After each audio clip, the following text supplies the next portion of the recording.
दिल जब से टूट गया कैसे कहे कैसे जीते हैं,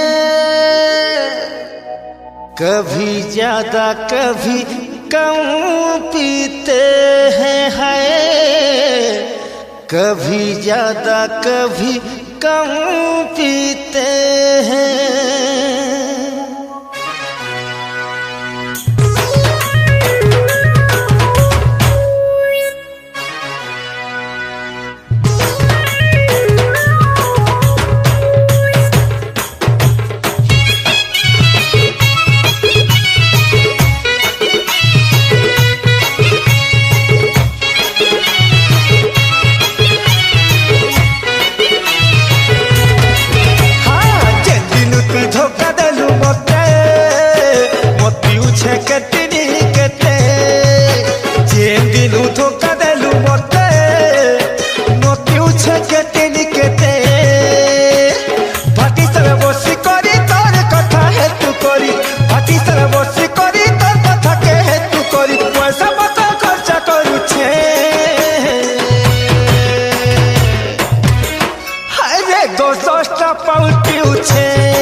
अरे 10-10টা পাউচ পিউছে, হ্যাঁ 10-10টা পাউচ পিউছে, আর 10টা পাউচ পিউছে রে, 10-10টা পাউচ পিউছে।